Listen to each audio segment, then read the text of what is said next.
Apa khabar bis kita? Saya Hikmah Juni.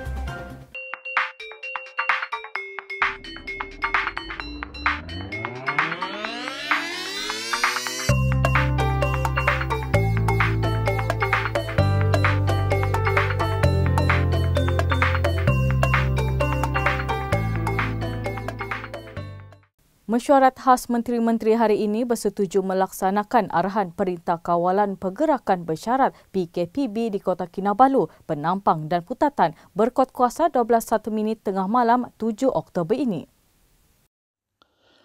Menteri Kanan Keselamatan Datuk Seri Ismail Sabri Yaakob berkata, pergerakan keluar masuk di ketiga-tiga kawasan PKPB ini adalah tidak dibenarkan. Hanya perkhidmatan perlu atau essential service termasuk kilang-kilang dan rantaian yang berkaitan dalam perkhidmatan perlu saja dibenarkan. Pelaksanaan PKPB ini adalah bagi membendung jangkitan dan penularan COVID-19 serta bagi membolehkan aktiviti pengesanan kes secara bersasar dilaksanakan. Sehingga semalam, bilangan kes COVID-19 yang dirawat di hospital berpakar seluruh Sabah adalah sebanyak 1,206 orang, susulan peningkatan 3 angka kes positif COVID-19 bermula 1 Oktober lalu. Selaras dengan pelaksanaan PKPB di Kota Kinabalu, Penampang dan Putatan itu, berikut antara prosedur operasi standard SOP yang perlu dipatuhi di ketiga-tiga daerah ini. Antara SOP yang diterapkan adalah kemasukan ke Sabah adalah tidak dibenarkan kecuali bagi warga negara yang berasal dari Sabah, pemegang pas-pas yang dikeluarkan oleh Jabatan Imigresen Negeri Sabah yang berada di Semenanjung, Sarawak, wilayah Persekutuan Labuan dan pasangan yang menjalankan perkhidmatan perlu atau essential services. Selain kategori ini, mereka diwajibkan mendapatkan kebenaran khas daripada Kerajaan Negeri Sabah. Perniagaan bukan perkhidmatan perlu atau non-essential service hendaklah ditutup. Restoran, kedai makan dan kedai runcit dan kedai serbaneka dibenarkan beroperasi antara 6 pagi hingga 6 petang. Hanya 2 orang saja dari sebuah rumah dibenarkan untuk keluar bagi tujuan mendapatkan bekalan makanan dan keperluan rumah. Perkhidmatan makanan hanya menggunakan kaedah pandu lalu, penghantaran dan bawa pulang sahaja. Waktu operasi stesen minyak antara jam 6 pagi hingga 6 petang. Masjid, surau, rumah ibadat bukan Islam, institusi pengajian tinggi awam dan swasta, sekolah, tadika, taska, pusat tahfiz dan pusat jagaan kanak-kanak tidak dibenarkan. Semua aktiviti sukan, rekreasi, sosial dan budaya adalah tidak dibenarkan. Ismail berkata, kerajaan akan terus berbincang dengan Kerajaan Sabah untuk memantau situasi di seluruh daerah dan akan mendapatkan nasihat Kementerian Kesihatan Malaysia dari masa ke semasa sebelum mengambil sebarang tindakan.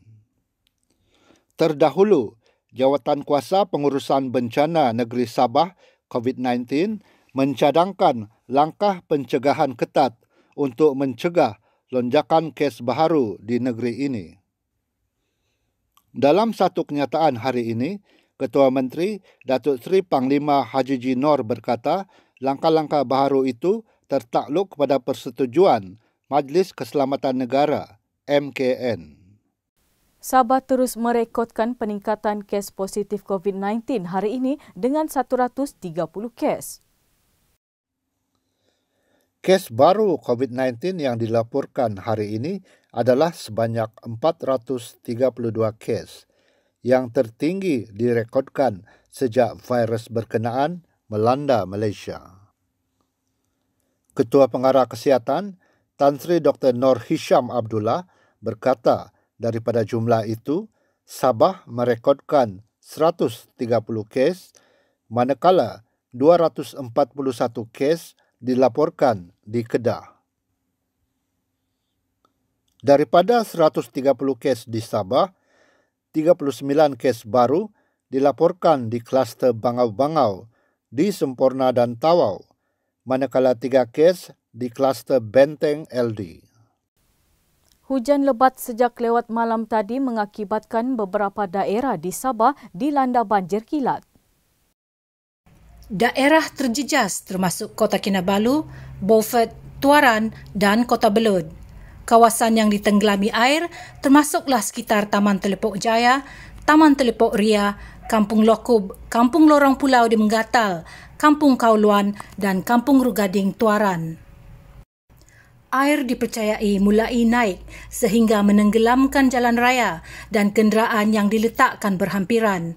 Kebanyakan tingkat bawah beberapa bangunan kedai juga ditenggelami banjir. Hujan lebat dan banjir di sekitar bandaraya ini turut mengakibatkan beberapa jalan utama mengalami kesesakan lalu lintas yang teruk. Kerja-kerja pemindahan mangsa banjir giat dilakukan Jabatan Bomba dan Penyelamat, Angkatan Pertahanan Awam serta agensi lain di kawasan terjejas banjir. Antaranya di Tuaran, Kota Belud dan Penampang. 2 pusat pemindahan awal yang telah dibuka adalah di Kota Belud dan Kota Kinabalu. Banjir turut menyebabkan tanah runtuh, jalan terputus dan jambatan mengalami kerosakan. Antaranya di Jalan Ranau Tamparuli, Kota Belud, Kiulu, Tuaran dan Menggatal. Hujan lebat turut menyebabkan tanah runtuh di jalan utama Kota Kinabalu, Ranau.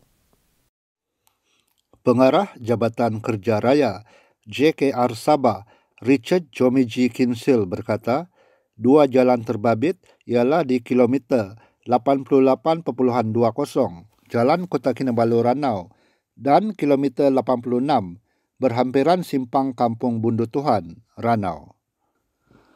Kejadian tanah runtuh yang berlaku sekitar 10.30 pagi hingga 11 pagi tadi itu menyebabkan kedua-dua laluan utama berkenaan tidak dapat dilalui sehingga JKR selesai melakukan kerja-kerja pembersihan. Laluan berhampiran juga tidak dapat dilalui, katanya, ketika dihubungi hari ini. Beliau berkata, syarikat konsesi JKR yang bertanggungjawab juga berada di lokasi kejadian bagi memantau kerja-kerja pembersihan itu. Sementara itu, jalan ke beberapa kawasan kampung di sekitar daerah Tuaran runtuh dan tidak dapat dilalui. Antaranya berhampiran Kampung Rangalau Baru menyebabkan jalan dari Kiulu ke Pekan Tamparuli terputus. Saya Hikmah Juni, berjumpa lagi.